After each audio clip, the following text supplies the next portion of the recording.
Écrivons quelque chose. Admettons qu'on se fait une division qui va s'appeler click event, d'accord? Donc ça va concerner l'événement au clic. On se met un bouton avec un ID BTN, extrêmement simple, et on invite l'utilisateur à appuyer, de façon un peu agressive. Ok, on se met un petit break, et on va mettre une image. J'ai pas d'image. Je vais chercher une image. Alors, on va se l'appeler ici. Voilà. Et on enregistre. Ok, voilà. Vous comprenez mieux pourquoi je vous avais dit qu'il faudrait mettre un petit peu de style, parce que là déjà l'image elle est beaucoup trop grosse. Mais en tout cas, on va partir sur ça. D'ailleurs, notre image, elle va avoir un ID.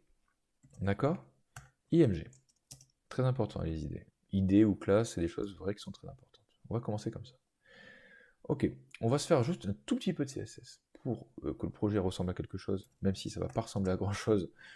Je vous rassure, on va mettre un border radius pour absolument tout, comme ça on aura l'impression que c'est simple, c'est arrondi. Un padding pour absolument tout, en haut, en bas, à gauche, à droite. Et un text line center. Voilà, une fois qu'on a fait ça, on est pas mal. Et on va se dire en body, minimum 8, on se met à 100 VH.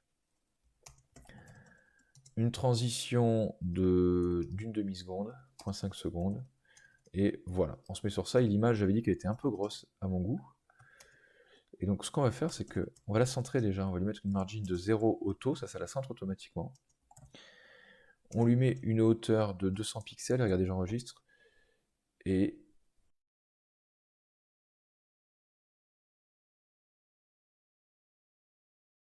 et là c'est un petit peu mieux, vous voyez, les bords sont arrondis, c'est génial, on se régale. Donc c'est pas mal. Maintenant, ce que j'aimerais, c'est que cette image, on la fasse disparaître, et qu'elle n'apparaisse que quand on le désire. Donc on va dire qu'elle a une visibility de base hidden. Tiens, une transition. On va lui mettre une transition aussi, comme ça on verra bien quand elle est là et quand elle n'est pas là. Voilà. Et regardez là, l'image a disparu. Très bien. Bien. Est-ce qu'on n'irait pas faire du JavaScript? Allons-y. Alors, nous avons deux éléments. Un élément sur lequel on va cliquer, et un élément qu'on va vouloir faire apparaître. Donc regardez, en JavaScript, on va dire, pour identifier ces éléments, on va se créer des constantes, des variables, mais immuables, c'est-à-dire que ça ne bougera plus jamais.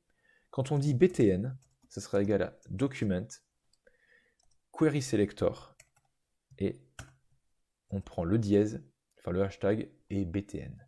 Ça veut dire que là, quand on dira btn, on sélectionne sur notre document l'id btn. Vous allez mieux comprendre après.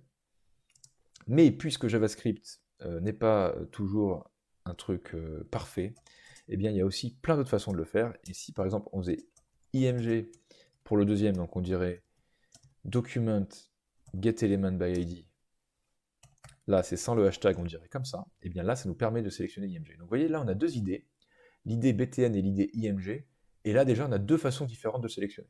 D'accord? Donc je ne sais pas quelle est la meilleure, je sais que beaucoup de gens font du query selector parce que c'est la plus vieille des méthodes, et donc sûrement par habitude. Le getElementById, il est beaucoup plus clair parce qu'on n'a pas à écrire le hashtag, en fait, on sait qu'on cherche un ID. Donc chacun fait comme il veut. Moi j'avoue que j'ai plus tendance à utiliser le getElementById, mais ça m'arrive aussi de faire query selector. Il n'y a pas vraiment de logique sur ça. Donc voilà, maintenant vous allez essayer de comprendre pourquoi est-ce qu'on a fait ça. Donc pourquoi est-ce qu'on pointe le bouton? Parce que on veut que lorsque l'on appuie dessus, attendez, je vais mettre les points-virgules, histoire de faire ça propre. Lorsque l'on appuie sur le bouton, on veut que l'image se révèle. Donc on va créer quoi? On va créer un événement. On va dire, tiens, btn, toi là, le document.querySelector, ça là, on va te créer un événement. On va dire add event listener. Qu'est-ce que c'est l'événement? Donc le premier paramètre, entre parenthèses, il y a deux choses à mettre. Il y a le paramètre de l'événement, et ensuite il y a une fonction. Donc le premier paramètre serait toujours quel est l'événement. Et là l'événement c'est click. Quand on te clique dessus, qu'est-ce qui se passe? Là, on balance une fonction. Alors cette fonction, vous voyez que là, comment je l'ai fait? Vous voyez comment je l'ai faite ou pas? Je l'ai faite en fléché.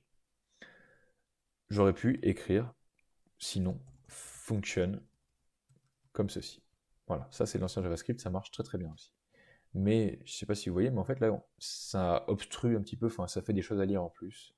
Alors que si on met comme ça, moi je trouve qu'on est quand même plus clair. Et c'est aussi pour ça que les gens préfèrent maintenant de plus en plus faire en fléché. Donc on va faire en fléché. Donc on va dire que quand sur btn, sachant que btn correspond à ça, D'accord, il correspond à notre ID BTN, notre balise qui est là. Quand on te clique dessus, qu'est-ce qui se passe? Eh bien, faisons un console log déjà pour voir si ça marche. On se fait un console log et on dit yes. Si jamais on lui clique dessus, dans la console, il devrait répondre yes. Essayons. Voilà, vous voyez, et je peux cliquer plein de fois, ça fait yes à chaque fois. Donc, premier élément, là, il détermine qu'on a cliqué sur le bouton, et ensuite, il exécute une action selon ce qu'on a fait. Donc, nous, qu'est-ce qu'on aimerait faire? On aimerait faire apparaître cette image. Alors, pour faire apparaître cette image, on pourrait injecter immédiatement du style. Tout est possible en JavaScript, hein, sachez-le. On pourrait injecter immédiatement du style, mais on va pas le faire. On le fera plus tard. Là, ce que je vais vous montrer, c'est que l'une des meilleures pratiques en général, pour faire changer le style, là par exemple faire apparaître l'image, en fait, ce qu'on fait, c'est qu'on injecte une classe. Et donc cette classe, elle a des propriétés qui fait que le style change. Donc par exemple, nous, on va se créer une classe ici. Une classe qui a été mise nulle part. On ne l'a pas mis en HTML, cette classe, et pourtant, on l'a crée ici. Enfin, en tout cas, on crée son style. C'est la classe show, d'accord? Donc montrer. Je l'ai appelé n'importe comment, on peut l'appeler comme on veut. Et on lui dit visibility visible, tout simplement. Qu'est-ce que ça veut dire? Ça veut dire, je suis en train de penser oui, que la transition en fait elle sert à rien parce que sur la visibility, y a pas, ça marche pas la transition, donc on va se l'enlever, on va pas obstruer le code bêtement. Voilà. Donc en fait cette classe show, elle a une visibility visible. C'est-à-dire que si jamais on l'injecte à un élément, au hasard par exemple, tiens, notre IMG qui est là, si on lui injecte une classe, eh bien elle va se révéler. Regardons. Comment est-ce qu'on pourrait s'y prendre? On pourrait dire notre élément IMG qui est là, il est déjà identifié ici. Donc si jamais on clique sur BTN, on va dire img.classList. Donc là, on fait quelque chose avec une classe. On peut dire add. Ajoute-moi la classe show. Ce qu'on aimerait, c'est l'enlever.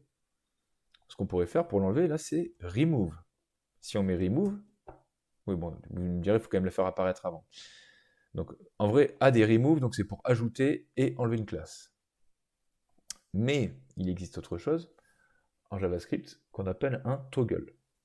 Et regardez, si on fait toggle, eh bien ça veut juste dire que l'élément IMG, si jamais il a une classe qui s'appelle show, alors tu l'enlèves, et si jamais il n'a pas de classe qui s'appelle show, tu la mets. Toggle, ça fait ça. Il vérifie si on l'a, et il met l'inverse. Et donc en fait, ça crée, c'est ce qu'on appelle un toggle, tout simplement. C'est comme ça que ça s'appelle.